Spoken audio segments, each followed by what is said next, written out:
How can I build credibility when I'm not the most vocal person in the room? It's a question I've heard from introverted professionals more times than I can count.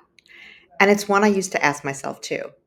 You have ideas, you show up prepared, you listen, process, and intend to contribute. But in rooms where airtime gets mistaken for authority, it's easy to feel like being quiet means being invisible. But here's what I want you to know: you, and likely many of the people with whom you work, are overlooking a hidden edge. And once you start using it on your terms, everything begins to shift. Before we dive into what that hidden edge actually is, let's look at why showing up as a leader when you're not the most vocal person in the room is a real challenge for introverts. Quite simply, it's because most workplaces reward the quickest voice in the room, the person who speaks first or most confidently, even if what they're saying isn't especially insightful. Extroverts often think out loud, as the saying goes. But when you're sharing your raw, unfiltered thoughts with a group, they are just that: unconsidered, unthought, and definitely not the ideas that make the most sense. And when that's the model we're shown, it's easy to assume that if you want to be seen as leadership material, you have to speak more often, that you have to be bolder, that you have to change who you are. But let me offer you a different way forward. What actually earns long term respect and leadership credibility is clarity, not volume, not dominance, clarity. The ability to communicate a thoughtful idea in a calm, grounded way is powerful. It's what makes people stop and listen, and it's what builds influence. That's the edge that you, as an introvert, already have. You just haven't been taught how to lean into it. And unfortunately, I learned this the hard way. I used to believe that if I wanted to be taken seriously, I needed to sound more like the people who always jumped in first.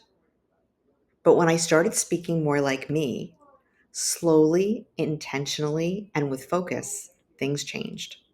People began to notice, meetings felt less intimidating to me, and I wasn't overlooked anymore. I was being invited in.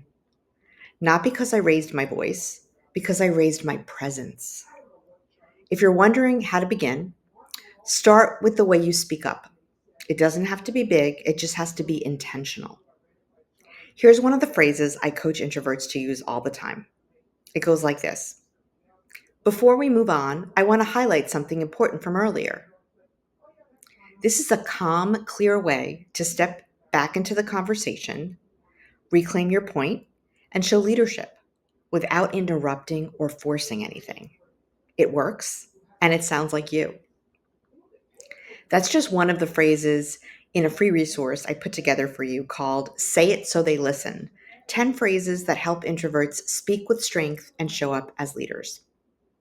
It includes simple, respectful language you can use in meetings, one on ones, and everyday leadership moments. Phrases that can help you speak up without second guessing yourself. Because when you speak with clarity, people start to pay attention. And more importantly, you start to feel the difference in how you show up. So here's your introvert power practice for this week. Pick one phrase from the guide, maybe the one I shared, or one that feels like a natural fit for you. Try it out in your next meeting or conversation. Not all 10, just one. Say it, breathe, notice what shifts in the room and in you. Because confidence isn't about being fearless, it's about acting from your values, even with a quieter voice. You do not have to change your personality to be a leader, and you don't have to become louder, but you do deserve tools that help your strengths be seen and heard. Download the free guide. The link is right below this video because your voice already holds leadership. Now it's time to use it because the longer you wait, the more opportunities will pass you by. Power on.